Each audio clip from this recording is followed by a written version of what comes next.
always believe that kahit patapos na yung taon, ang Diyos ay nag-uumpisa pa lamang po sa buhay po ninyo. I always believe that the Lord is the God of the new beginnings, and it doesn't matter where you came from, doesn't matter how your year started. Walang pakialam ang Diyos kung paano nag-umpisa yung taon mo. Wala siyang pakialam kung meron nangyari hindi maganda sa pagkakataon sa buhay mo itong taon na to. But I tell you today that God has found you exactly that where you are needed today. And this is the word. Okay, and one thing that is necessary for us to prosper. Can you say this with me? Prosper. Who amongst you want to prosper? Pataas ang kamay. Okay, who amongst you want to break free from their problems this year? Okay, who wants amongst you na gusto makabayad ng utang tong taon na to? Okay, humanly it's impossible, honestly. In our own effort, hindi natin kaya. And this is the reason why we need faith. Say this with me, faith. Faith is the only currency that heaven understands. And since we have transferred from the kingdom of darkness to the kingdom of light, and I've been explaining this for the past few weeks, that we are also have to shift systems. Because the system of this world is filled with worry and doubt. Fear, worry, and doubt. Yan, ano. But when we transfer from the kingdom of darkness to the kingdom of light, we have a new currency in our hearts. And that is number one, the only thing that will put us through na makakawala tayo sa anong problema sa buhay natin, walang iba, kundi ang pananampalataya natin sa ating Panginoon. And I would like to give this is part of our topic that we have talked about last week. It's about Rush Hour 2. Parang pelikula lang, ano? Preparing for the impossible. Are you prepared for the impossible? Parang hindi kayo naniniwala. Are you preparing yourself for the impossible? Because impossible is you cannot do it on your own effort. Hindi mo kaya ng sarili mo lakas at talino. Kahit ganong kalaki ng sweldo mo, sinisigurado ko sa'yo, yung bayarin nahabol sa'yo. Di ba sabi nila, pagtaas ng sweldo, pagtaas ng gastusin, realidad yan, mga kapatid. That's the reality of it all. Because pag laki ng sweldo mo, paglaki din ng pangangailangan mo, hindi naman habang buhay, ang mga anak mo ay sanggol. Lumalaki rin sila, di ba? At paglaki ng anak, paglaki din ng paglamon. Di ba? Pagkain, gano'n naman yun. I remember my kids before, when they were small, hirap na hirap kami pakainin yung mga bata. Ngayon, kahit hindi mo sila pakainin, bubuksan lang yung ref, and you know what, maghahanap silang pagkain. And this is the reality that we have right now. For every year that is happening, every year something, lumalaki ang bilihin. Lumalaki talaga. And remember 4 years ago, yung 1,000 ninyo marami nabibili. Guess what? Ngayon, kaunti na lang. Diba? Kaunti na lang. Why? It's not because of the inflation, but this is what is happening to the world right now. That as we transcend in this journey called life, expenses will get bigger. Are you following? And this is the reason why we need the impossible. We need the impossible. Pakisabi sa katabi mo, I need the impossible. And the impossible, we cannot do it. That is why the Bible says, well, with God, all things are possible. Kaya kailangan natin, mga kapatid ngayon, what we need right now is the help that we cannot get from people. Kasi ang tao, pwedeng tumulong sa'yo saglit lang. Pero pagkatapos nun, tapos na. Kasi ang tao may hangganan, pero ang Diyos walang hangganan. We can withdraw from our heavenly bank account, and from this point on, in the next 43 days, I want lives to be changed. I want your life to change. I'm also ministering to myself that I want my life to be changed. And we need new miracles. I need new miracles. We need new breakthroughs. Iba yung breakthrough mo ng 2024, tapos na yon. You need new miracles for 2025. And we want this year to end, bago matapos itong taon to, na meron tayong matinding remembrance galing sa Panginoon. Not because of pain, not because of sorrow, but because of the faith that we have. Amen. And last week, if you were here, a lot of churches in our areas and also in the city have canceled their services. Why? Because of the Typhoon 1. Okay. You know, but you know what? Thank God that even there was a typhoon last week and we have a challenge with the parking slot. Puno pa rin tayo. Diba? It's not because we want fellowship, but because we know in our hearts that we need really to hear the Word of God and what the Word of God is saying into our lives. Alam nyo ba last week na maraming churches and maraming Kristiyano ang pray that they will be protected from the storm? Are you following? Di ba maraming pagdasal po natin yung bagyo ay protektahan tayo. But nobody or a few people only pray for the storm to dissipate. Nawawala yung bagyo. Yes, tumama sa ibang lugar ng Pilipinas. Pero alam nyo sa atin, wala na apektuhan. Wala. Praise the Lord for that. Can you clap your hands for God? To God for that. Walang naapektuhan. Everybody was preparing for the worst. There was panic on the streets. There was panic in the parking lot of Vista Mall. First time in history na puno ang parking lot ng Vista Mall, pero walang tao sa mall. Parking lang ang napuno. Di ba? Are you following? But during last Sunday, all of us as a church, not just me, we prayed together that the storm will dissipate. It's not Sierra Madre. Maraming tao na pasalamat kay Sierra Madre eh. It's not Sierra Madre because Ondoy traveled the same route during that time, a few years ago, hindi siya nakuha ng Sierra Madre. This is not Sierra Madre. This is the work of God in our lives. Diba? And if your faith is not encouraged on that, let me tell you this, brothers and sisters, mga kapatid, ito sasabihin ko po sa inyo. Kung kaya ng Panginoon sagutin ang panalangin natin sa panahon ng unos, kaya ng Diyos sagutin ang panalangin mo at declaration mo sa buhay mo. Amen. Amen? If we can speak to the storm, we can speak over our situation. And our faith was strengthened last week because alam nyo, lahat tayo napiprepare sa bagyo.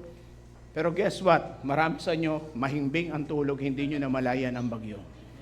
Para kayong inuugoy ng mga panahon niya kasi sa lakas ng hangin, siguro dahil matagal na panahon, nasanay tayo sa init, di ba? Ang sarap matulog.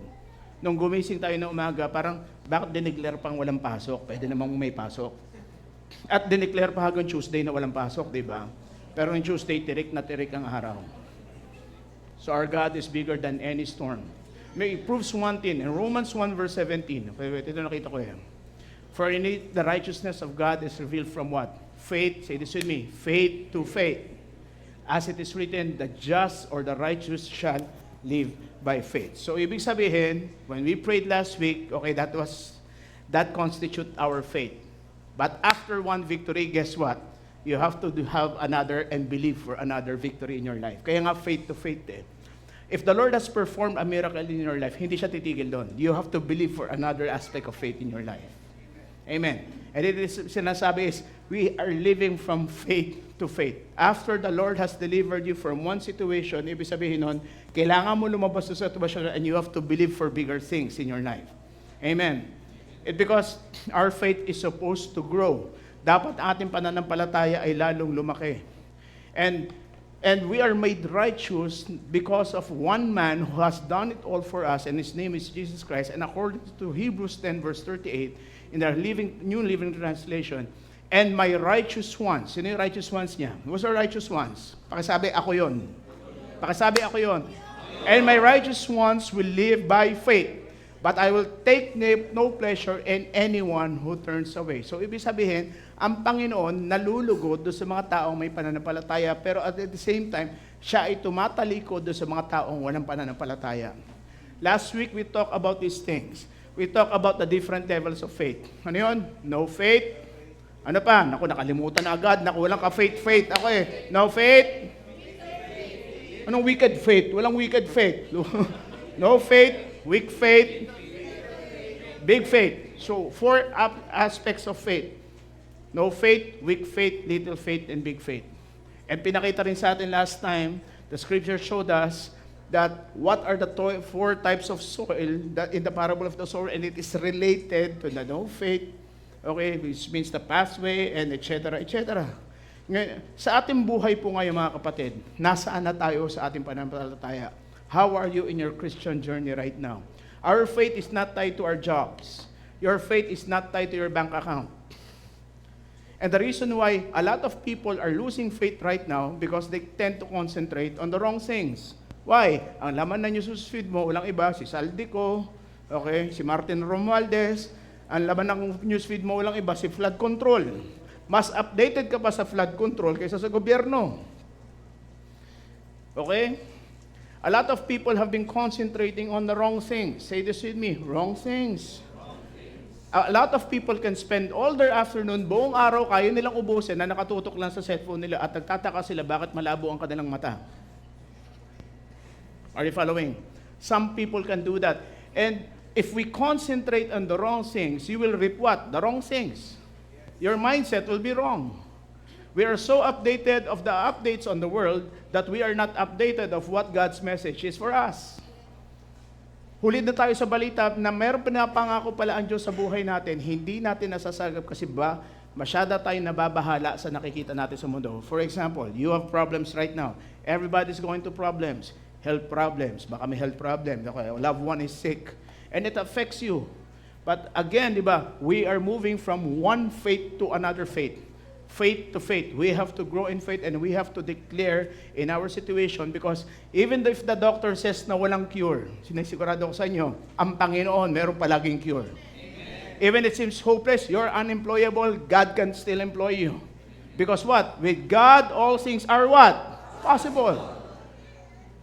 And this is the call of every believer right now, that we are made righteous because of what Jesus Christ has done for us on the cross 2,000 years ago, so that you and I can go to the Father and we can present ourselves because we are made righteous in the eyes of God. The condemnation is not yours anymore. Wala sa iyong condemnation. What we have is the redemption and what we have is an inheritance from God. Hebrews 11 verse 6, sabi dito, and without faith, say this with me, without faith, it is impossible to please God. Imposible. Imposible malugod kahit anong dasal mo sa Panginoon. Kahit anong dasal mo, tinawag mo na sa Papa Jesus, tinawag mo na lahat. Tinawag mo na lahat. But if you are not moved by faith, okay, it is impossible to please God. Even if you put all your tithes, all your treasures, for example, in the offering box, you give it to the poor, you give it to the orphans, but if it has no faith, it is not driven by faith, as sabi, it is impossible to please God. Because anyone who comes to Him, lahat na lumalapit sa Kanya, must believe that He exists and He rewards. Say this with me, reward. Say this with me, reward. Sino gusto na reward? Taas ang kamay. Who amongst you want to be blessed? What? If you want to be blessed, what? You have to earnestly seek Him. Hindi yung tatawagin lang natin na Diyos pag may kailangan tayo sa buhay natin. Hindi natin tatawagin ang Panginoon pag meron lang tayong problema. Alam niyo ambulance Christian? Yung ambulansya, di ba? Di ba ang ingay niya? Wee-hoo, wee-hoo, wee-hoo. Tumatawag lang sa Diyos, nag-iingay lang pag may pangailangan na. And you know what? We have to thank God in every situation. The morning that, you know, the simple thank you could go a long way. When you open your eyes before you look at your phone, you just say, thank you, Lord, for waking me up. Thank you, Lord, for waking me up. And that alone is a blessing because we know a lot of people who died in their sleep. Hindi na sila nagising. It means, kung nagising ka ngayong umaga, there's still hope. There's a new beginning for you. God has a new beginning for you. God has new open doors of opportunity for you. If you see your children, may minsan nag-aalala ka, saan ka kukuha ng pagkain? If you see your children, ang sabi ng Bible, children are a gift from the Lord. They are a real blessing. Kung mahal mo ang anak mo, mas mahal ng Panginoon ang anak mo. Kasi kanino galing yan? Galing yan sa Kanya. Dinaan lang sa inyo. Are you following? Kaya pag may bata, may biyaya. Huwag kang matatakot. Pag halimbawa may anak ka, don't be afraid of the responsibility because of that, God loves the little children. And Romans 10 verse 11, look at this. Romans 10, as the scripture says, anyone who trusts in Him will never be disgraced. Lahat ng taong nagtiwala sa Kanya ay hindi mapapahiya. In the New King James, it says here, for the scripture says, come on, read this with me, whoever believes, not, one more time, whoever believes on Him. Amen. Lahat ng naniniwala sa Panginoon, lahat na nagtiwala sa Kanya, pakisabi sa katabi mo, ay hindi mapapahiya. Hindi mapapahiya. Anyone who depends on God will not be put to shame. Remember this, every time that God is gearing you for something great, pag inaayos ng Panginoon, if He's gearing you for something great, ang ipapakita niya kagad sa iyo yung resulta sa dulo. For example, nung bata ka, ano bang ambisyon mo nung bata ka? Di ba? Kanina, this morning, I was asking some of the people in the team, what are you hoping for? What are you praying for? Sabi nila, makatapos ng pag-aaral. Beyond that, what's beyond that? Maging secure pa family ko. Be specific. What do you want? Bahay. Anong klaseng bahay? Bahay ng posporo? Anong gusto mong bahay? Bahay ng aso? Ano? Bahay po. Ano kulay? Ilang bedroom? Ilang garahe? And there's an end result, because if you do not see where you are going, you will not appreciate the journey that the Lord is putting ahead of you. A lot of Christians, their dreams have died down.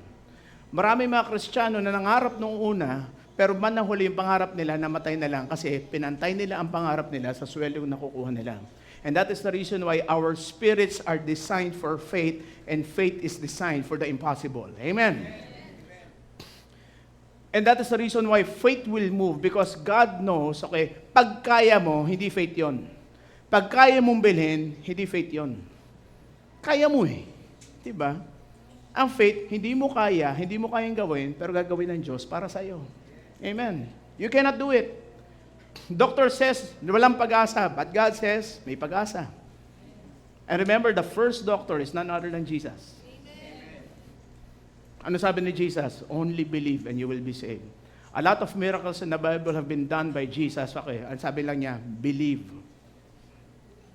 You know, one of the greatest miracles na sinabi ni Jesus is what? I have never seen such great faith in all of Israel. Hulaan niyo kung sino pinagaling niya. Roman soldier. Yung servant ng Roman soldier. Yun ang kanyang pinagaling. Pero yung mga disciples niya, nagdududa nga sa kanya eh. Minsan ganun tayo. Kaya minsan, ang nangyayari, mas pinagpapala yung bago nakakilala sa Panginoon kaysa sa matagalan nakakakilala sa Kanya. Kasi yung bago, sambot nila lahat eh. Pag narinig nila, ginagawa. Pero minsan tayo ang nangyayari, we are reconciling our own intellect and our own reasoning, and that's the reason why God cannot move. Kasi tinitingnan mo kung ano lang ang kaya mo. Kung ano ang kaya ng bulsa mo. God cannot work like that. God cannot move in your limitations. And that's the reason why He is God and we are not. And that's the reason why we need Him. God will always see you the end result. What do you want? What do you want? Be specific. Ano bang gusto mo? Anong gusto mong mangyari? Anong gusto mong kalabasan ng buhay mo? Anong naranasan mo ngayon? Anong gusto mong mangyari? Ngayon, halimbawa, ikaw ay nangungupahan. Habang buhay ba nakikita mo ang sarili mo nangungupahan? Gusto mo ba yon? Gusto mo ba yon? Ayaw. Are you following? God wants you to step beyond.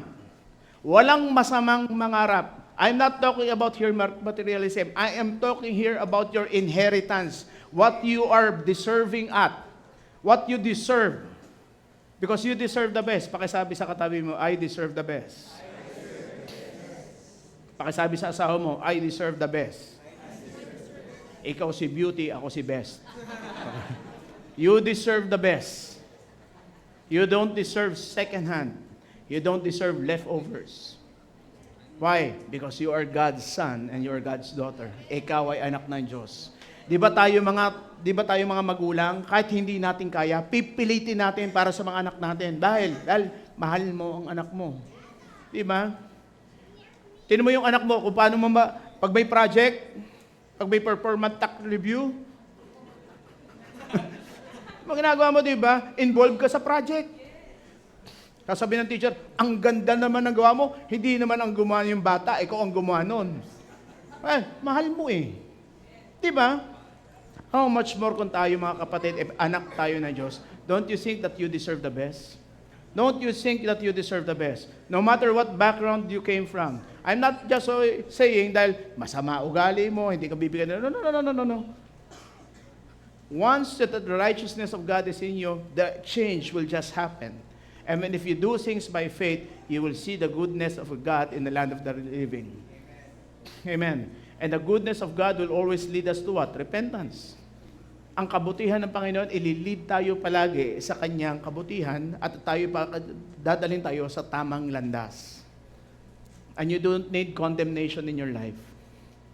Tama na mga taong judgmental sa buhay natin na to. We don't need that. But we need what is people of faith. You need to set things right with God. The enemy's job right now, tinan nyo ha, anong trabaho ng kaaway is to defocus you. Is to defocus you, to distract you. And what? Ito ang matindi niyang weapon. I-discourage ka. To discourage you. That is his number one weapon. Why are you going through discouragement right now? It's because of this one simple thing. The enemy knows your potential. He knows what you are capable of doing. And if he knows that when you get in the right track, okay, natalo na siya. And that's why he is discouraging you. He is distracting you. Nililito ka niya. Tinatanggal niya yung focus mo doon sa magagandang bagay na dito ka mag-concentrate sa problema. Mas masarap mag-dwell sa problema. Di ba mas masarap pag-usapan ng chismis kaysa sa katotohanan? Di ba? Mas masarap pag-usapan ng flood control kaysa sa mabuting bagay sa buhay natin. Di ba? Tignan niyo mga tao ngayon. Sa sobrang gulo ng pag-iisip, hindi na alam kung AI o hindi. Di ba? Sobrang gulo ng mundo ngayon. Why? Because people right now are distracted. This is the number one weapon of the enemy. The enemy is giving us so much internet that we are going to be distracted of what God's will really is for our lives. Binabase natin ang buhay ngayon natin kung ano ang popular, kung ano sinasabi ng internet. Ngayon, wala nang gumagawa ng assignment. Lahat nasa AI na, di ba? Kaya nyo gumawa ng term paper na AI. Hindi naman marurunong mag-Ingles. Ang gagaling mag-Ingles ngayon. May honor pa. Why? AI. And I believe this in my heart that the time will come, okay, yung mga machines talaga will be more intelligent than us. And we are going to be replaced by them. Ngayon, kung ang machine, if we are going to be replaced intellectually by machines, ano laban natin? Ang laban natin na wala ang AI, ano tayo? Pananampalataya. We have a spirit, we have a soul, okay, and we have a body. One of the things in order for faith to work is what? For us not to get offended. Huwag kang mabilis masaktan. Huwag kang mabilis malito. Last week we talked about this verse, Luke 17. Take heed to yourself. If your brother sins against you, rebuke him. And if he repents, forgive him. Pag nagkamali, patawarin ka agad. Huwag nang patagalin.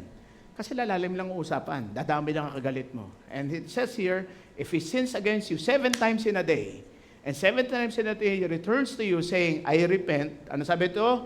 You shall, come on, you shall forgive him. And the apostle said to the Lord, Lord, increase our faith. Hindi namin kaya to on our own. Lord, increase our faith. Then Jesus begins to talk about breakthrough. What did he talk about? So the Lord said, if you have faith, doon niya sinabi yung faith. If you have faith as a mustard seed, then you can say to this mulberry tree, be pulled up by the roots and be planted in the sea. And it what? It will obey you. The first step for your faith to work is what? For you not to get offended according to the Bible. If someone sins you, forgive them. Let it go. Huwag kang mabilis masaktan. Huwag kang balat sibuyas. Move forward. That's the only way that faith will work. And the earlier times, before Jesus preached this verse, alam nyo ba, merong isang tao sa Biblia na ganito ang kanyang ginawa. Alam mo yung nangyari sa kanya nung in-apply niya to? Lalo siyang pinagpala ng Panginoon. And I'm talking none other than Abraham, okay? This was Abraham, and when Abraham was called by God, sumama sa kanya ang kanyang pamangkin, si Lot. Kaya yumaman si Lot dahil sa kakadikit niya kay Abraham. Ulitin ko, kaya yumaman si Lot, kakadikit niya doon sa kanyang tiyuhin, si Abraham. Ngayon, dumami ang mga ari-arian ni Lot dahil dumami ang ari-arian ni Abraham. Eh, nangyari ngayon, pareho na silang mayaman. Nung yumaman sila ngayon, nag-away-away na yung kanilang mga tauhan. And if it's one thing I think that if I've understand this right, because when God called Abraham, sabi niya, leave your father's house and go to the land where I am giving you. Sinabi niya yun eh. Pero ang ginawa niya, binitbit niya yung kanyang pamangkin. Pero ang bilin sa kanya ng Panginoon, leave your father's house, leave your relatives, go to the land where I am giving you. So in a way, siguro dahil, I don't know what crossed Abraham's mind during that time, pero binitbit niya si Lot. Ngayon, dahil nagkaroon ng Dahil sa paglago ni Abraham, nadamay si Lot, nagkaroon ngayon ng sigalot. Pero because of this, you know what Abraham did? Nagkaroon ng away-away. Di ba sa atin minsan, pa nag-aaway-away yung mga bata, pati magulang magkakaaway na rin? Nangyari na ba yan sa inyo sa eskwelahan? Inaway yung anak nyo sa eskwelahan, di ba? Susugurin nyo yun, yung anak mo kasi! Di ba?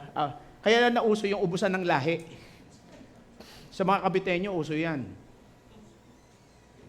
Dati ganoon kasi, way back, just, I think in 60s, 50s noon, mag-aaway palagi ang Waray tsaka ang Kabitenyo. Doon naubos yung ubusan ng lahi. Pero ito kay Abraham, ang nangyari sa kanya dito is, he allowed forgiveness because he knows, okay, and ito yon, nagpalamang siya.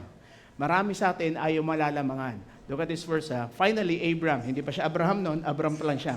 Abram said to Lot, let's not allow this conflict to happen. To come between us and let us our herdsmen. After all, we are close relatives. Bakit ngayon sa panahon ngayon mga kapatid nag-aaway-away? Sama na. 'Di ba?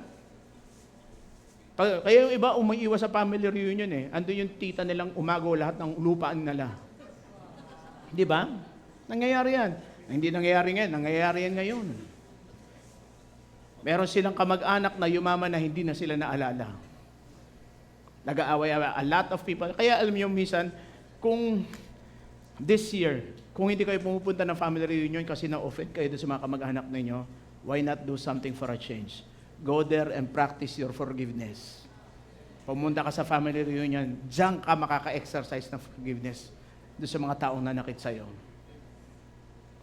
Abraham said, let's not allow this conflict to come between us or our herdsmen. After all, we are close relatives. Tingnan nyo look at this. The whole countryside, this is Abraham, the whole countryside is open to you. Take your choice of any section of the land. Any section of the land. Na gusto mo, and we will separate. If you want the land to the left, then I'll take the land on the right. If you prefer the land on the right, then I'll go to the left. So ito na si Abraham. Siya na nga itong inaaway. Siya pa ito nagpaparaya. Nakita niyo yun? Sige, kung saan ka masaya, sa'yo na. Pumunta ka na doon. Alam niyo, si Lot, anong ginawa niya? What did Lot do? Ang ginawa ni Lot is this one. Okay? Oh, no, I'm sorry. What did Lot do? Lot got the best part of the land. He got the best. At binigay niya doon sa tsuhin niya, tira-tira. Tira-tira. Abraham was willing to give way. How many of us right now na ayaw silang nalalamangan?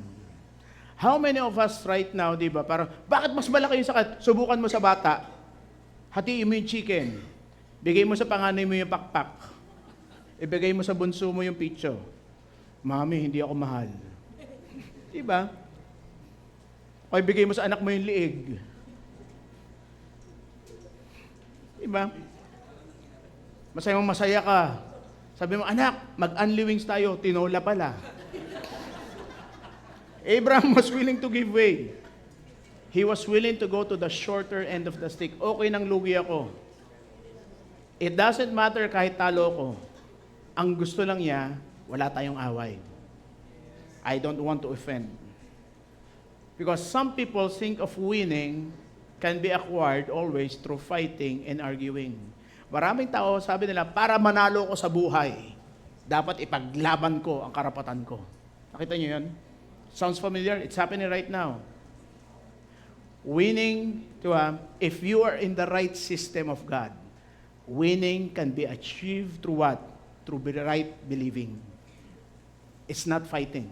It's right believing. Once in a while, we fight for our rights. Pero kung alam mong wala tong kahihinatnan, you give way. You have to believe for the right things. Ngayon, ito yan. If you always want to get ahead of others, if you are too competitive, kasi marami mga, alam nyo minsan, yung mga magulang na hindi na, yung medyo ayaw na ng away, nagmamanifest sa mga anak. Yung mga anak nagiging competitive. Ay, hindi pwede. Dapat mas maganda ang costume ng anak ko kaysa sa costume nila. Dapat kabog. Diba? Say this with me. Don't be competitive. Don't be competitive. Life is not a contest. Huwag ka mainggit sa kapatid mo. Huwag ka mainggit sa kapitbahay mo. Huwag ka mainggit kung ano meron sila, wala ka. Huwag ka mag-compete with others. Because a lot of people get offended because they want to compete with the others. Mas magaling ako sa kanya, ba't ganito lang ang buhay ko? Mas may pinag-aralan ako, bakit ganito ang buhay ko? This is happening in our world now. Nangyayari po ito. Because what? Competing is always at odds with somebody. Pag competing, palagi ka may ka-contest. Palagi ka may kalabang. And excelling is different from winning.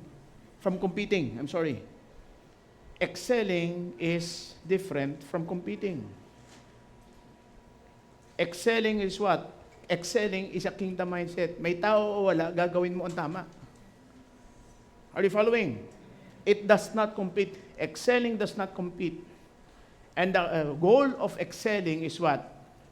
To uplift other people also. Ang contest, minsan kasi, pag tapos ng contest, tapos na. Halimbawa, Miss Universe. Pag natapos na yung contest, tapos na. Pero ang excellence, hindi. Ang excelling, hindi. Ang excellence, tuloy-tuloy. May nanonood man na wala, tapos na yung contest o wala, ginagawa mo pa rin na maayos ang trabaho mo. Even if no one is watching. Saan ka? Excelling or competing? Marami kasing tao, the reason they want to go to competition is what? They want attention. They want attention. Ulitin ko ha. If you're competing right now, compete ka sa sports, what if the sport, gives up on you? For example, not every basketball player will be at its prime. Hindi habang buhay malakas ka.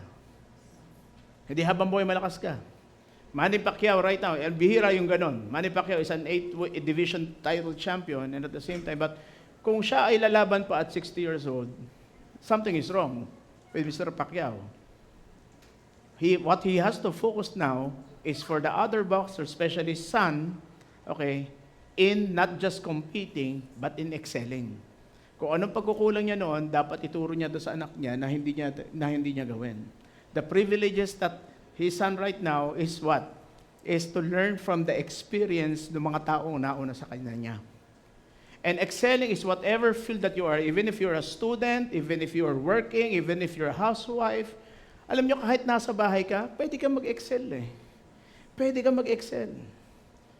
Maybe you make the best adobo ever, di ba? Na hindi kayang gawin ng iba na kayang gayahin. Nagagawa mo na hindi nagagaya ng iba. In some point in our life, you are better than somebody else. And you are not competing, you are serving.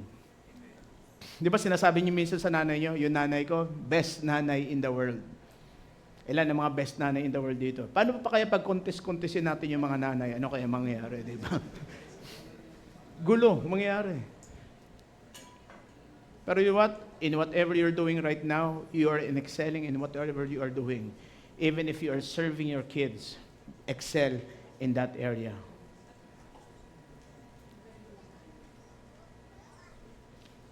Alam mo, ito po sa buhay natin. Sometimes you win, sometimes you lose. Minsan natatalo tayo, di ba? At some point in our life, nakaranas tayo na natalo tayo. Di po ba? Natalo ka sa contest. Dapat ma-promote ka, hindi ka na-promote. Feeling mo na politika. Pero ito yon. Huwag kang matakot na madihado ka. Magparaya ka. And that is the only way that you can practice forgiving people. Alam nyo, the reason why when I was working, once in a while I was skipping from one job to the other kasi feeling ko, yung mga kasamahan ko sa trabaho, mga sip-sip. Palagi ako nauungusan because I get offended. And along the way, I realized, somebody talked to me, sabi niya, alam mo, may diferensya, hindi yung kumpanya. Ang may diferensya, ikaw. Nung sinabi sa akin, ba't ako may diferensya, invite ko. Sabi niya, mabilis ka masaktan. Madali mo ma-offend. Kunting bagay, and in this world, there will be offenses. Tignan nyo, look at Abraham. Abraham said this na, kung gusto mo yung kanan, kunin mo yung kanan, doon ako sa kaliwa. Kunin mo na yung the best, aka na yung tira-tira. Ano yung ginawa ni Lot, ng pamangkin niya? Lot took a long look at the fertile plains of the Jordan Valley in the direction of Zoar. The whole area was well watered everywhere, like the garden of the Lord, or the beautiful land of Egypt. This was before the Lord destroyed Sodom and Gomorrah. So pinili nila, ganda doon na. Greener pasture, doon ako. Ang tinira niya kay Abraham, desierto. Wala na tira kay Abraham, desierto. Because Abraham was living in the desert of Canaan. Are you following? Tingnan niyo to ha, si Abraham nagparaya. Pero may condition. Tingnan niyo to ha. Lot was looking at the condition of the soil, but there was a certain compromise. What was the compromise? In verse 13, okay? Verse 13, the people of this area were extremely wicked and constantly sinned against the Lord. Akala natin greener pastures, pero hindi natin alam, may kapalit pala. Ito yung sinasabi sa Biblia na, what profit is a man for him to gain the whole world, but lose his soul in the process? Hindi alam ni Lot na yun pala ang magiging peligro ng kanyang buhay. Because eventually, the family of Lot went into a compromise when they were in Sodom and Gomorrah. Kaya ulitin ko mga kapatid, minsan ito yon, huwag kang matakot na minsan sa buhay, matalo ka. Okay lang yan, baka hindi para sa'yo. You move forward, you conquer new ground. Why? Ito nyo to ha, I'll give to you Proverbs 13, 25. Verse 20, it is not good too much, it is not good to eat too much honey, and it's not good to seek honors for your own self. Huwag palagi ikaw bida. Huwag palagi ikaw ang pinag-uusapan. Ano tawag dyan? Narcissistic, okay. From the word narciso, narcissistic. Gusto mo, ikaw palagi, ako ang center ng attention, lahat dapat yung mundo sa akin umiikot. Sa akin dapat umiikot ang mundo. Don't do that to yourself because you are going to dig your own hole. Ito yung nangyari kay Lot, because Lot chose himself the Jordan Valley. Everything, ginawa niya yung the best. Wala siyang tinira sa tsuhin niya. Pero hindi niya nakita, meron palang compromise sa buhay na meron siyang papasukin. Ito yan. Do not go because it looks good on paper. Go where the peace of God is in your life. For example, you have a job offer. May job offer ka. Pero alam mo makokompromiso yung paglilingkod mo sa Panginoon. Alam mo makokompromiso yung health mo. Pastor, malaki yung sweldo eh. Go where your peace is. Because God is not bound by the economy of this world. Is not bound by the economy or whatever pay. Kahit mababa yung yung sweldo na makukuha mo sa trabaho na yun. Pero kung andun yung peace mo, go for that peace. And that is the reason why it is important for everyone to hear God's word. Dapat talaga nakakausap natin ng Panginoon, how does God talk to us? To His word. And where the word of God is, there is always peace. You may not understand it now. Lord, mas maganda yung offer dun pero ano kapalit? Anong kapalit? Kapalit, oras ng pamilya mo. Kapalit, ministry mo. Kapalit, yung paglilingkod mo. And I always say this to the people, especially to the young people. Okay, ang lahat ng bagay, nahihingi sa Diyos. Lahat. Pakisabi mo sa katabi mo, lahat. Kahit asawa, nahihingi sa Panginoon. Lahat. Just don't compromise. Stand your God. If you don't stand for something right now, you will fall for anything. Kahit ano, aalukin mo. Kahit ano, susunggaban mo. You have to discern what the will of God is in your life. Any decision you make, consult the Word of God. Any purchase you make, consult the Word of God. Before you migrate to another country, consult the Word of God. Even if the offer is not good as expected, you go where the peace of God is. You know, the other day, my best friend from the United States, he called me. He's based in New York. He's been there for more than 25 years. Nandun na siya. And he has a good job. Decent naman yung trabaho niya, okay naman. And I was asking him, may mayor na kayo ng bago Muslim mayor na Muslim mayor na Sabi niya, alam mo ba, to tell you honestly, dito kami sa Amerika, We look good on paper, but I'll tell you honestly, anytime soon, we're going to have a recession. Why? Because we are printing money without gold reserves. Ang Amerika daw, printan lang ng print ang pera. Because the economy, for an economy to back up, dapat yung for every dollar that you print, there is always a gold equivalent. Wala nang gold ngayon mga kapatid na gold equivalent. Nagpiprint na lang sila ng money. And that's the reason why there are tariffs. Talas ang tariffs para yung ekonomiya ng Amerika is umakyat. The debt of America right now is $37 trillion. $37 trillion. Oh, i-multiply mo by 60. O gano'ng karami in peso. Lampas na kaya sa calculator mo. Eh ito yun uulitin ko. Kingdom people are not affected by the world economy. Kingdom people are the people in the kingdom of God, and we are in the kingdom of God. And this is my point to each and every one of you. If we put our currency in the Lord and we do things by faith, whatever happens to the economy, whatever happens to the country, you and I are not affected. Why? Because we are not of this world. We are in this world, but we are not of this world. Our finances are not bound by the economy. Our finances are but bound by God. And I have been unemployed for 7 years, 8 years. Pero ni minsan ang Panginoon hindi nagkulang sa amin. You know, when I purchased my car, my 2 cars, dalawa pa lang yung kotse ko, dadagdagan pa ni Lord yan, sigurado ako. Alam niyo 2 kotse na binigay sa akin ng Panginoon, wala akong trabaho. Wala akong trabaho. And I'm not saying because I am good. I'm saying this because God is faithful in whatever things that He has entrusted to us. When I was working, I never got a car. Hindi ako nagkaroon ng car plan, kaya ingit na ingit ako sa mga tao. Buti pa sila, may car plan. Ako walang car plan, plan lang, carpet plan lang ang nangyari sa akin. Wala akong car plan, mga kapatid. But you know what? Dito ko napatunayan kung gaano ka-faithful ang Panginoon sa buhay po namin. Okay? Our kids are going to school. Who do I work for? I don't work for anybody. I work for God. And the Lord is able to sustain our family, and I'm looking forward to greater things now in our life. Hindi ako, yung tinitirhan namin ngayon, sabi ko, Lord, maliit na to sa amin. Maliit na to para sa amin. Hindi ako maglo-loan sa banko. I will not loan to the bank. Because kahit ako, hindi ako qualified sa bank. Wala magtitiwala sa akin. Pero yung Diyos magtitiwala sa akin. Whatever I ask for in His name, okay, it shall be given unto me. What do? I have to plant the right seed for my harvest. Kaya ko to sinasabi sa inyo mga kapatid because I myself, okay, before I preach something, I do it. I plant the right seed. Okay? In order for me to harvest, I have to plant. Huwag kang mag-expect ng ani kung hindi ka nagtanim. Why? As long as the earth remains, Genesis 8 verse 22, wala dyan sa Genesis 8:22, seed time and harvest shall surely come. Pag nagtanim ka, anong mangyayari? May aanihin. And how can you withdraw from something if you did not plant?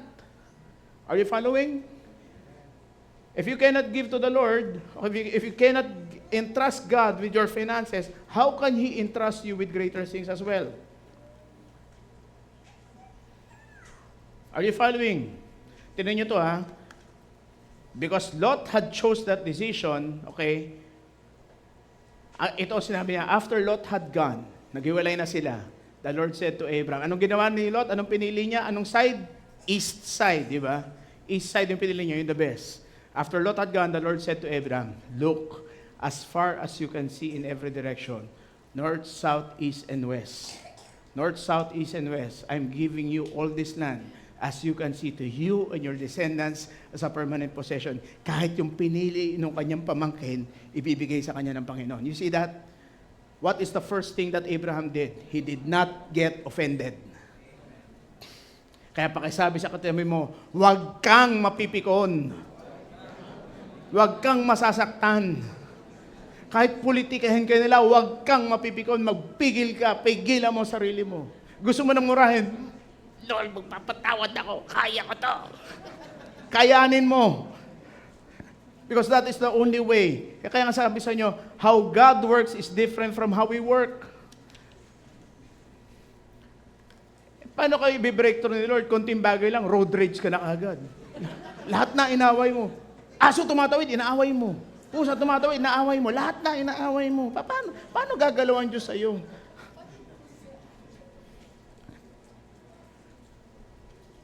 You and your descendants as a permanent possession, and I will give you so many descendants. Say this with me, so many. So many descendants that will be like the dust of the earth, and they cannot be counted. Ang sabi sa kanya, may instruction sa kanya ni Lord, okay, because I'll give you this inheritance, go and walk through the land in every direction, for I am giving it to you. Mga kapatid, Abraham was in the middle of the desert. Walang internet, walang Meralco, walang Maynilad. But God promised him, whatever your eyes can see, I shall give it to you. Even the very territory that was taken from him, binigay sa kanya ng Panginoon. Look at Abraham, wala siyang pag-uumpisahan. He was living in a tent in the middle of the desert. Mga kapatid, kung tutusin mo, squatter si Abraham. But he moved in faith. He did not own the land during that time and said, go to the land where I am giving you. And sabi niya, I will make your descendants as many as the dust in the earth or the stars in the sky. Mga kapatid, Abraham was more than 70 years old when this promise was given to him.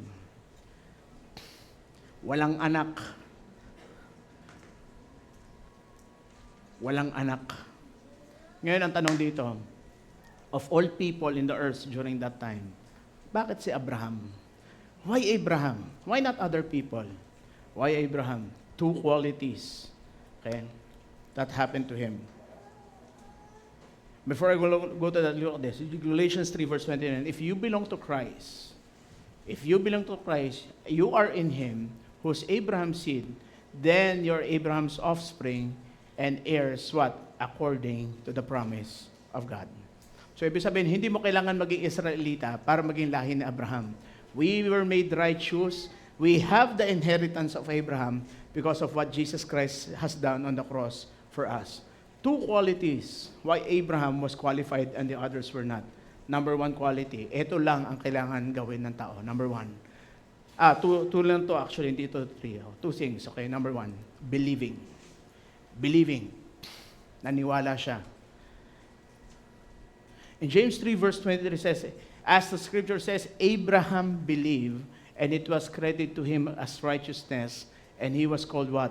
The friend of God. When Abraham was called by God in the Ur of the Chaldees, which is present-day Iraq, sabi niya, and Ur of the Chaldees is the center of, ito yung kumbaga, ito ang sentro ng mga sorcerers during that time. Lahat ng mga magicians, all of the magic, all of the occultism is happening in this land, Ur of the Chaldees. And God said to him, get out. Get out of that land. Leave your father and your mother. Okay, leave your relatives and go to the land where I am showing you.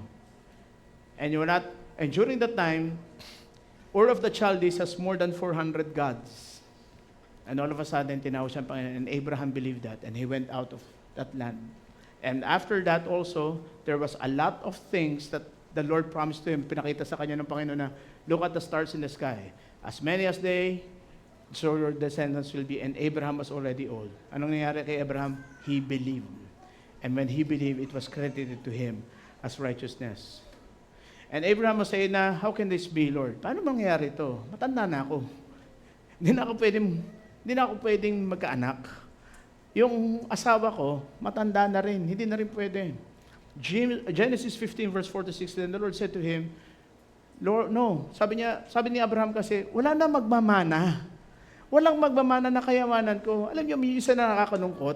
Nagtatrabaho ka, kandakuba ka na, ang dami mong ari-arian, wala kang pagpapasahan. Di ba nangyayari yan sa mundo ngayon? Lahat, sino magmamana? Mga pamangkin mo, di ba, mga kapatid mo, walang pagmamanahan. Ang malungkot dito, paano kung wala kang kamag-anak? Sino magmamana nun? Eh di ba estado, state lang mapupunta yan? There was this story na I think nakwento ko na ito sa inyo way back before. When I was small, around 8 or 9 years old, napuntahan namin yung may-ari na isang subdivision dito sa Las Piñas. And it was a big house. During that time, sipin mo, 1986 yun, mga around 1986 or basta ng 80s, late 80s na. Okay. They have 12 cars. 12 cars. And alam mo yung mga van ng pang-artista, may ganun sila. That was the first time I saw a house with 4 refrigerators. Yung hindi pa uso, ngayon kasi common na yung double door eh. Sa kanila noon, 1980s may double door na sila. Alam nyo, wala nakatira sa bahay, yung may-ari ng subdivision, naka-wheelchair, okay, pag binuksan mo yung ref, andun lahat ng hamon, andun lahat ng pagkain, lahat nandun. Ngayon, ang nag-aalaga sa kanya, 3 katulong at 1 driver. Sino kumakain ng hamon? Diba? Sino nagdadrive ng sasakyan? Yung driver. Yung may-ari, nasa wheelchair, baldado, hindi niya na-enjoy. I don't know where the children are during that time, pero yun ang nakakalungkot eh. Wala nag-aalaga na anak ni isa. You see the scenario? And today, it's no different right now because people are willing to sacrifice their careers. Okay. Gugustuhin nila na career muna bago pamilya. Nakita niyo yun? Hindi, ito muna, tsaka na yung pamilya. Mga kapatid, hindi ka bumabata. Hindi ka bumabata. The more that you climb on the ladder, hindi mapaprioritize, hindi mo na ipaprioritize yung pamilya mo. Are you following? Hindi mo na magiging priority yan.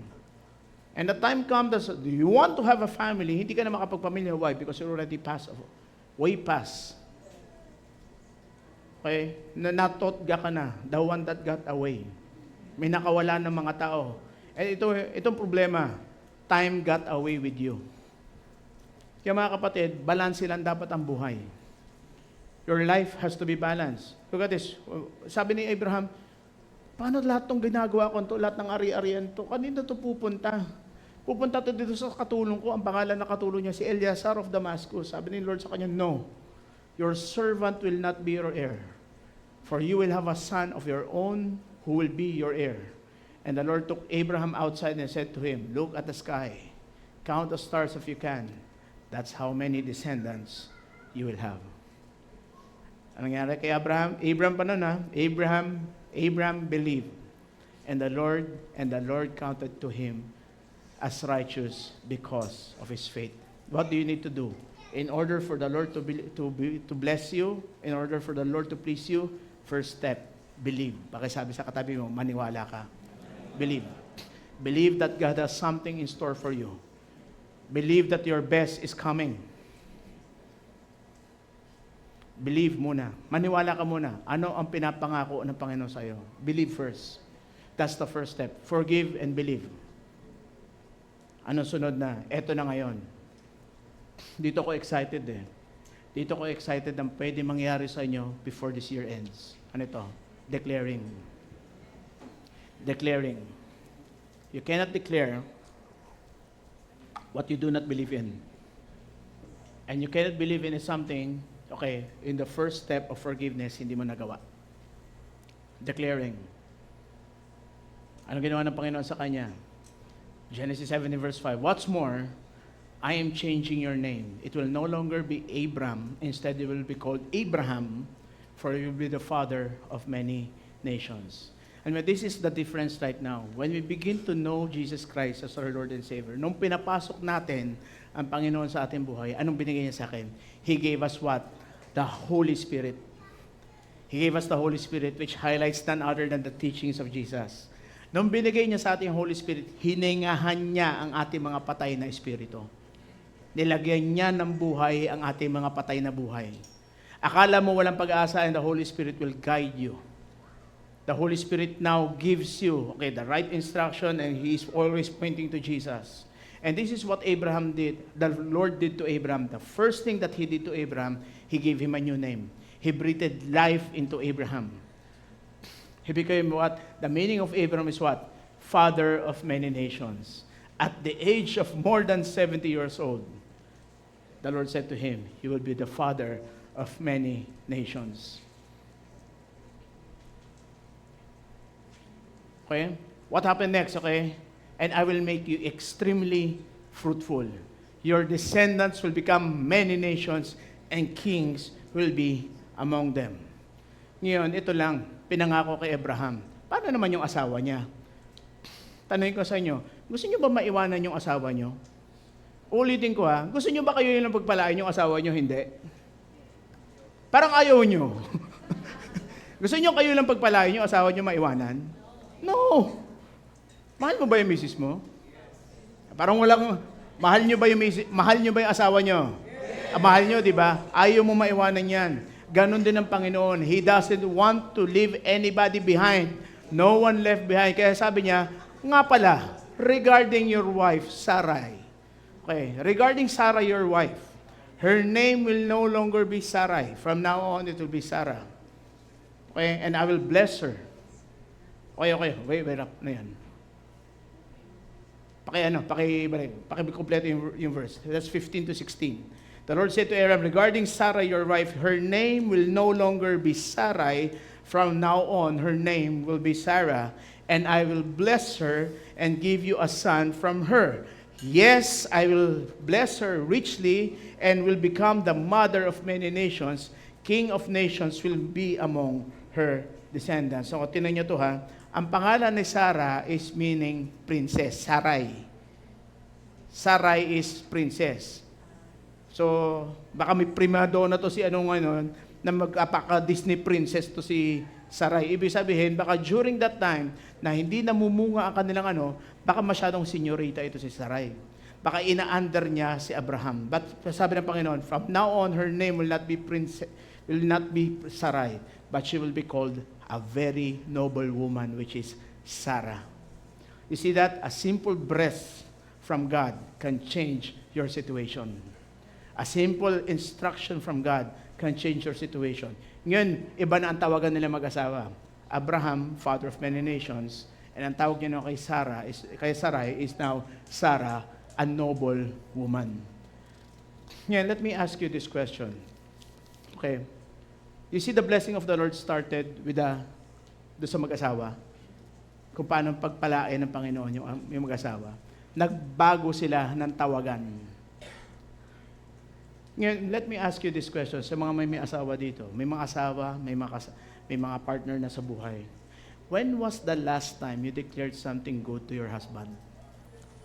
Because things started to change when they called each other in their new names. When Sarah called her husband Abraham, which father of many nations, and when Abraham called his wife noble woman, baka dati nung ginangaw-ngawan siya, ina-under siya, pero this time around, he called his wife something different that the Lord gave them. Now, let me ask you this question. When was the last time you declared a blessing to your husband? Or when was the last time you declared something good to your wife? O baka naman mamaya yung asawa mo, wala ka ng ibang pag-initan kundi yung asawa mo. Pinuna mo naman sa mga ugali. Ang masama pa dito, pinagkakalat mo pa yung ugali ng asawa mo. Diba? Ganyan talaga nanay mo. Mayaman na yan. Ganyan talaga. Wala na tayong magagawa dyan. Habang buhay ko nakasama yan, wala na tayong pag-asa dyan, anak. You see that? Ito na naman nanay mo. Ito na naman po kami. Ito na naman. Yan ka na naman umuwi. Nakita nyo kay Mikey B, sinasabay yung asawa. Alam na yung script. Araw-araw kasi yun ang ginagawa nila. When was the last time that you did something good to your wife or something good to your husband? When was the last time na nag-usap kayo na maayos at hindi lang tungkol sa bayarin?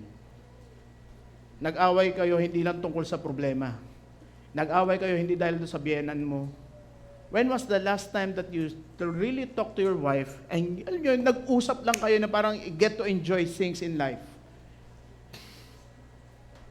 When was the last time? When was the last time you blessed each other? Ang blessing, hindi lang nangyayari yan tuwing anniversary. Yung anniversary nga, nakakalimutan mo pa eh. Oh. Hindi lang tuwing birthday, hindi lang tuwing Christmas. Yung everyday. And ang pagmamahal, hindi naman nakukuha yan sa dami ng regalo. Sige, magregalo ka ng mga regalo, malmulubi ka. Diba? Subukan mo magbigay ng red roses every day. Oh, kung hindi ka sugurin ng kapitbahay mo kung saan ka namimitas. Magkano ang biyahe papuntang Dangwa? Magkano ngayon? Alam niyo kung magkano pag yung Valentine's Day? Alam niyo kung magkano ang roses? Yung 3 piraso na roses 1,000 na rin. O sige, bigay mo sa asawa mo everyday. Sasabihin ng misis mo, sana na malengke ka na lang. Gcash mo na lang sana. Ang bagong rose ngayon, Gcash na. If you lavish people with gifts, mamumulubi ka. And that's the reason why itong mundong ginagawa natin, materialistic ang tao because kung ano makukuha nila, the best gift that you can give to your wife is yourself. Talk. Be a blessing. Encourage. Tandaan natin when we transfer kingdoms, we do not leave our partners behind. Hindi natin iniiwanan ang asawa natin. Mag-church ako, bahala ka dyan, mapasama ko. Alam mo, yayain mo pa rin. Yayain mo pa rin ang yayain. You know, there's a story. I'll give this is a true story. This is our family. Nung way back nung kami nag-uumpisa sa ganitong gawain, so the first one sa ganitong gawain is my mom.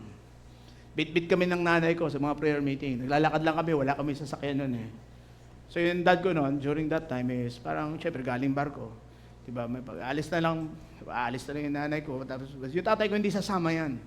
So one time, yung akin nanay, napaalam sa tatay ko na, Leng, aalis na kami. Kasi yung tawagan nila, Leng. Okay. For darling. Okay. Leng, aalis na kami. Sabi niya, tingnan mo itong taon to. Bakit?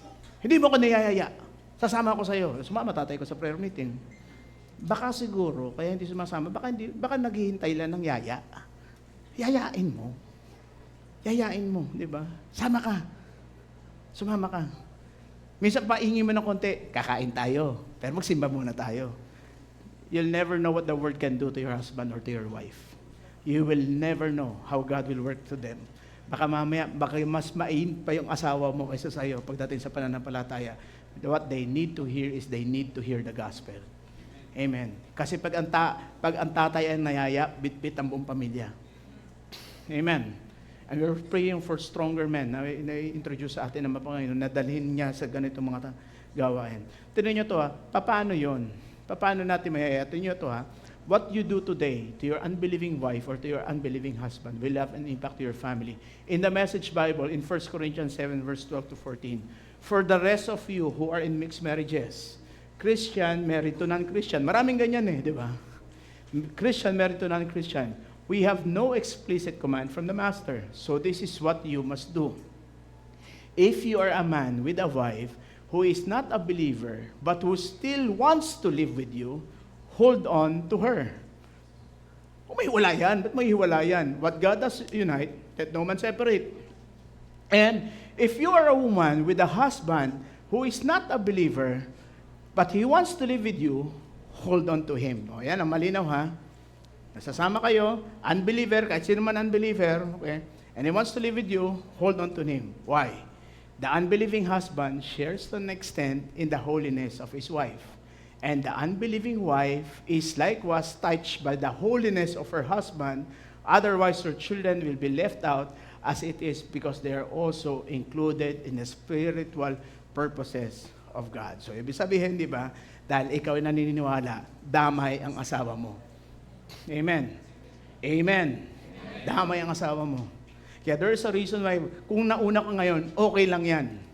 Kasi eventually, dadalhin din yan ni Lord sa kanyang piling. Okay? Say this with me. Work it out together. Come on, say this with me. Work it out together. Work it out together.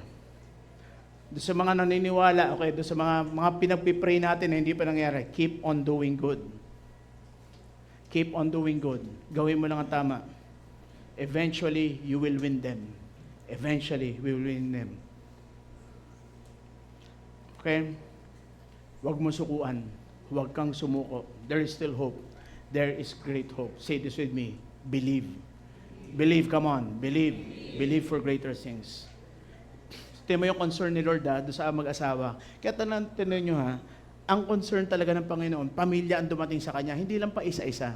Doon sa mga nag-iisa pumunta dito, I pray that you will bring your family to Christ as well. Because God has a surprise for each and every family. Wala akong taong kilala na dumikit sa Panginoon ng lugi o natihado. And this is His promise. Tinan niyo to after quite a while, nalangako ang Panginoon sa kanya.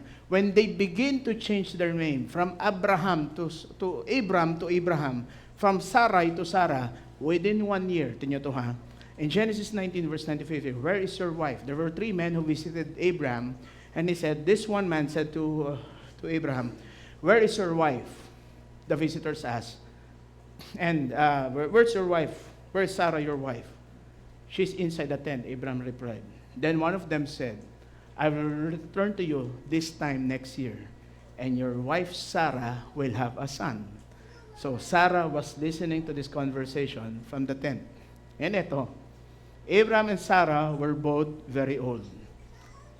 I mean, by this time, and Sarah was long past the age of having children. Marami sa atin, sabi natin, wala na tayong pag-asa, tanda na tayo Hindi na ako pwede magkaroon ng breakthrough ng ganyan, matanda na ako hindi na pwede. Para na lang sa mga kabataan yan, pero uulitin ko mga kapatid. Okay, if you begin to change the declaration of your life, God can change you no matter what age you are. Kahit bata ka, kahit matanda ka, God is not a respecter or age. He can change your situation. Start declaring the right things. Abraham and Sarah were both very old. Hindi na pwede. And Sarah was long past the age of having children. And look at it. So she laughed silently. Sa loob na lang niya, siya lang nakakarinig and said, how could a worn-out woman like me enjoy such pleasure? Especially when my master and my husband is also old. So sinabi niya lang to sa sarili niya.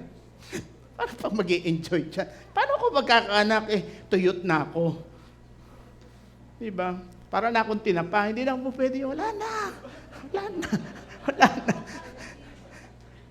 Ano sabi?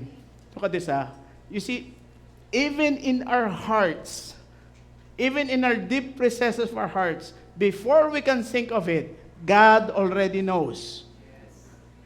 God already knows. Ano sabi ng Panginoon, di ba? Then the Lord said to Abraham, why did Sarah laugh? Ano nakakatawa? Aber? Why did Sarah laugh? Why did she? Can an old woman like me have a baby? Is anything, say this with me, is anything too hard for the Lord? This is the Lord. And the Lord says, I will return about this time next year, and Sarah will have a son. Amen. Look at this, In her heart, Sarah doubted. In her heart, natawa na siya. Paano kakaroon ng anak dito? Ito yung sitwasyon ko. But because Abraham believed, the unbelieving wife was satisfied by the believing husband. Kanyo? Kahit hindi naniwala yung babae, pero yung faith ng asawa niya, dahil naniwala siya sa pangako ng Diyos, yun ang nagsalba sa kanya. Ganon ang mag-asawa. Minsan yung isa malakas, yung isa mahina. Hindi pwede yung isa malakas, yung isa mahina, pareho kayo mahina, maghihilahan kayo pa ba? And that's the reason why you need the gospel of Jesus. That is why we need the good news. That's why we need the Word of God. Because the Word of God will pull us from the possible to the impossible. It will make all things possible because of His Word, because of what Jesus Christ has done for us. Tingnan niyo to dahil naniwala yung mister, nadama yung misis. Kahit hindi naniniwala yung misis, tingnan niyo, ano sabi ng Panginoon sa kanya? This time next year. Okay. Sarah was more than 70 years old during that time. Abraham was around 99. He was 99 years old. Because 13 years God was not speaking to him. Kasi nagkaroon ng anak si Abraham sa labas. Kasi nung pinangako niya si Lord, sabi sa kanya ng misis niya, yung katulong ko anakan mo. Kasi during that time, it was allowed. It was allowed during that time. So ginawa nabuntis yung katulong, pinagmamalaki ng katulong, buntis ako, ikaw wala, tuyot ka na wala ka na. Pero tinan mo, in her pain, the Lord sees through her pain. And what happened next was, the Lord gave her a promise. You will have a son. And at the same time, the Lord kept His word and did for Sarah exactly what He had promised. Actually, may karuktong to Ano mo itong in verse 13. Kulang-kulang yung verses natin Okay She became pregnant and she gave birth to, and then, kulang to. Please look at verse 13. Verse 13. Ano sabi ni Lord sa kanya? Why did Sarah laugh? Why did Sarah? Is anything too hard for the Lord? I will return about this time next year and Sarah will have a son. Sarah was afraid. Nung narinig to na Sarah was afraid. So she denied it saying, I did not laugh. But the Lord said, no, you did laugh. Kaya mga kapatid, wala tayong pwedeng itago sa Panginoon. Alam ng Panginoon kahit ano nasa puso natin. So we have to be transparent to Him. Mga kapatid, huwag tayo magtago sa Kanya. Kaya alam naman, in order for God to work, we must be transparent to Him. Today may be impossible for you. The circumstances may be possible for you. But once righteousness gets inside your heart, the favor of God, if you believe in Him, and it goes inside of you, anything, can happen and anything is possible because it will be manifested in you. Because something in your heart, because when you hear this word, something is rising up in your spirit. Something is boiling. Something is going to come out. And this is my reminder to you. Mayroon nangyayari ngayon as we speak right now. And because I know whatever your situation is, I cannot have control on your situation, but God has control over your situation. And at the same time, you can control over your situation. How do we do that? No negative comments from this point on in your life. Stop cursing your life. Huwag mo sabihin minamalas ka. Kaya ka minamalas kasi sinasabi mo, naririnig ng kaaway. Huwag mo sabihin yan. You believe in your heart that you deserve the best because you are serving the best God. This time next year, ulit ko mga kapatid, this time next year, your life will be different this time next year. You are in your new house this time next year. This time next year, you're driving that new car. This time next year, you'll be in that new job. This time next year, the countries na pinapangarap mo lang mapupuntahan mo. Parang ang hina niyo, parang hindi kayo, ako, i-claim ko to. I will claim this. This time next year, you claim you have a new house, you claim you have a new job. Wag new wife wag yan. Hindi kayo bibigay ni Lord dyan. Why? This time next year, you are walking to places that you've never been before. And you're going to say na, Lord, grabe, Lord, this is your manifestation. You don't have to make it realize. Paano mangyayari yun? Huwag mo nang pagdudahan. You just believe. You just declare. Do the right thing. Sunduin mo yung biyaya mo. Sunduin mo yung biyaya mo. If you're going to give today, don't just give it, sabi ni Pastor, mabigay. No. You put a name to your seed right now. What are you planting for? What are you planting for? That new house, this time next year, yung mga problema mo mawawala yan. This time next year, your sick son will be healed. This time next year, if you are sick right now in your body, you are going to rise up whatever situation that you are in. You are getting awards. If you are a student, you are getting awards and rewards that you have never been to before. All you have to do is what? Believe and declare in your situation. Why? God wants the best for you. Gone are the days na nakikinood ka lang ng kapitbahay, nakiki-internet ka sa internet ng iba. Diba? Huwag mong tingnan yung biyaya ng kapitbahay mo because, when God is a rewarder of His own children, He will reward you. You will receive promotion for those of you. You will receive promotion that you have not experienced for the years that have been ahead of you. Yung mga promotion na hindi mo makukuha mo ito ngayon. Declare the right things in your life. Believe for the right things in your life.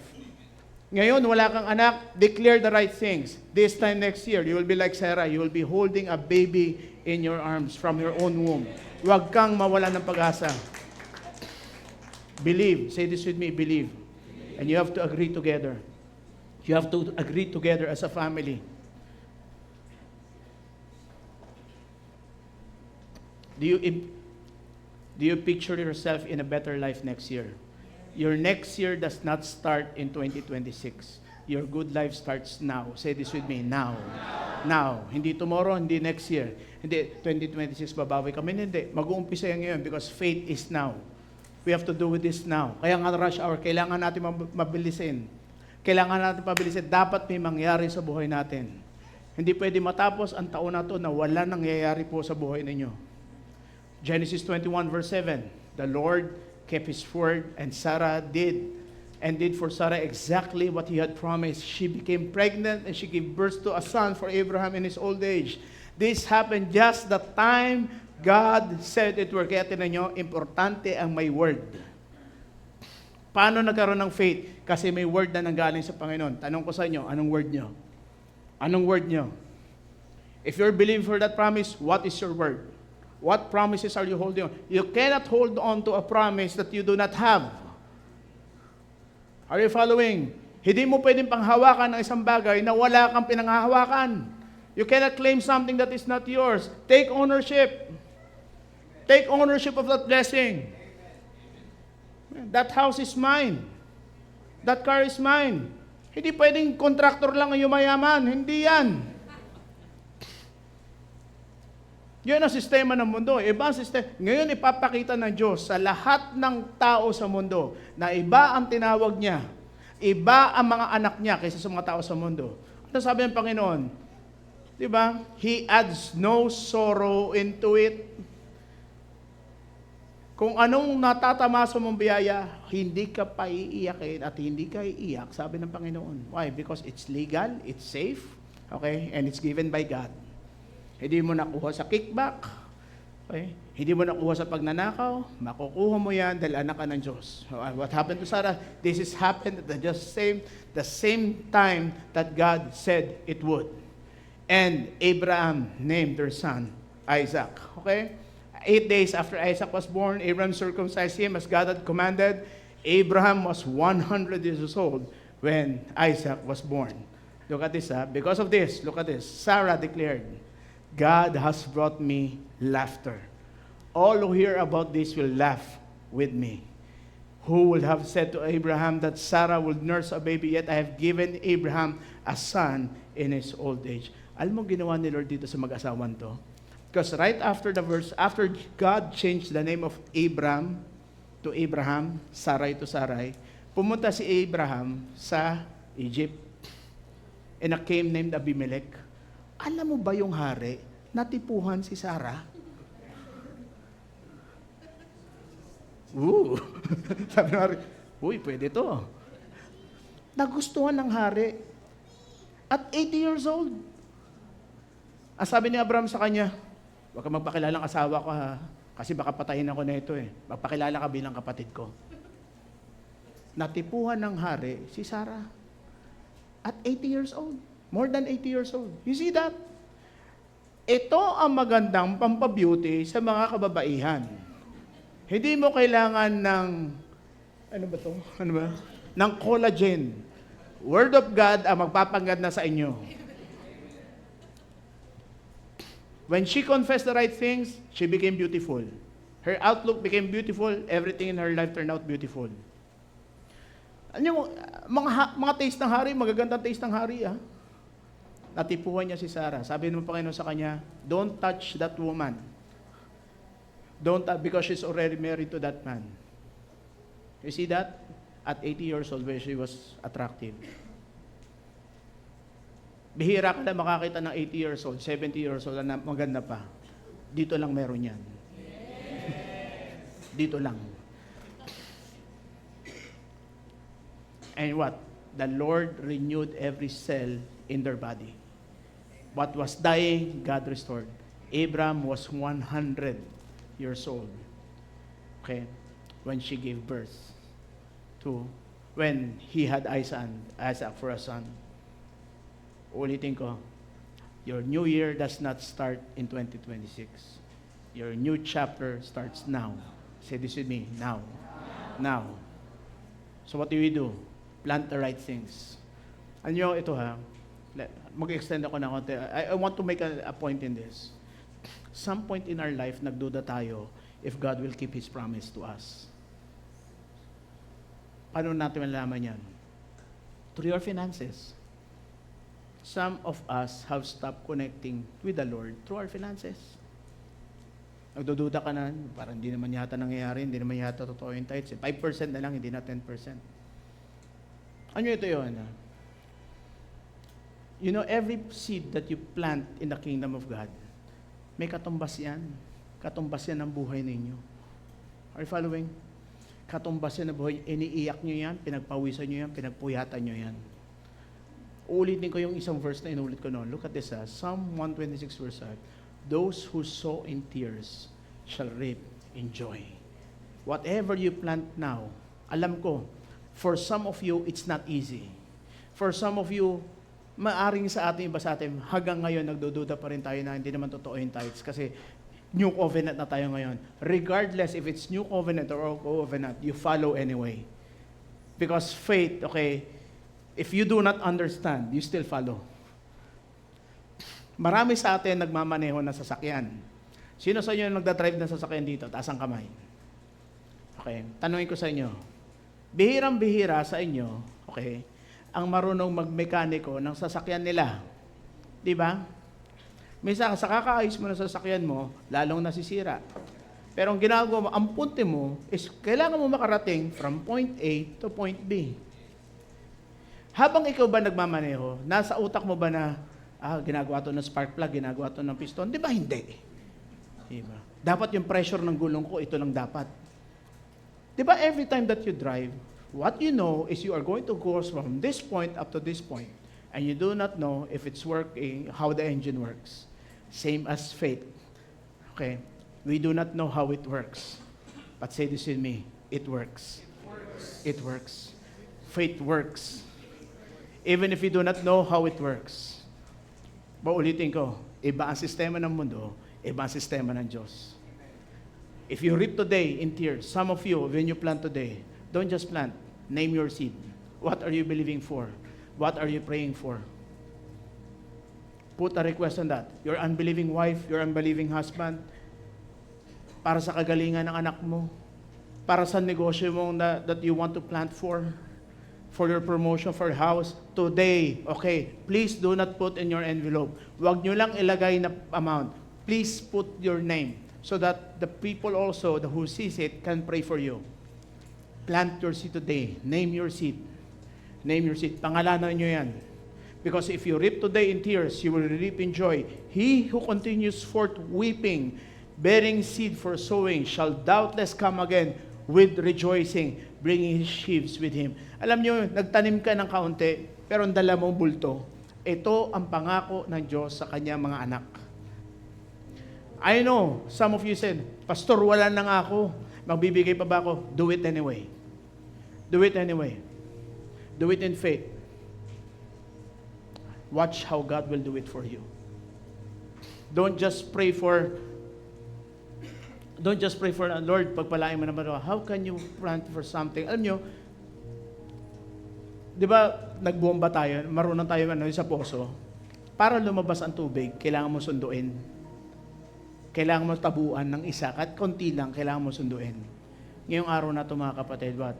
Believe and declare. Sunduin mo yung biyaya mo. Believe for greater things. Your prosperity is not tied to your job. Your prosperity is not tied to your husband, to your savings in the bank. Your prosperity is tied none other than our belief and our faith in our situation and what the Lord has done for us. Change today how you think. Change today how you believe. Watch how God will do things for you. Because when you put it in faith, it's not you working. It's God who is working now. Hindi ikaw magtatrabaho. Si Lord ang magtatrabaho para sa iyo. Plant that seed today. Close your eyes, bow your heads. Father, we thank you today. We thank you once more, Lord, that there's so much more that you want to give us. You want new in our life. Today we believe and we receive in faith, Lord. We receive your word today. There are times na baka kami nasaktan, we got offended because of the things in our life that needed correction. We got offended because of our giving. But today, Father, it's not about us. It's about acting in faith. We do not know how it will work, but we know it will work because this is already placed in your hands. Father, I pray for every person who's here right now. I pray for every family. I pray for every man, woman, child. I pray for every father, every mother, and every child here today. Every grandfather, every grandmother today. That your hand is not too short to reach out to them. Today we declare our miracles. We declare our breakthrough. We declare our prosperity. We thank you once more, Lord, that we believe in your word. And there's no a doubt in our heart, not a doubt in our hearts, that you can do the impossible. Father, we cannot do these things, but through you all things are possible. So today, Lord, we declare our best life, we are starting now. We are planting now. We are planting for our house. We are planting for our car. We are planting for our job. We are planting for our business. We are planting for the salvation of our families. We are planting for our families right now. And we believe, Lord, and we receive this today by faith that we are being moved by God to do the impossible. Father, today we believe your word and we acknowledge your presence in this place. Once more, we thank you for your goodness. We thank you that you have heard our prayers ahead. We thank you right now that we put our faith in you. And if there's doubt in our hearts right now, help us to believe in your word. In Jesus' mighty name, everybody say, amen and amen.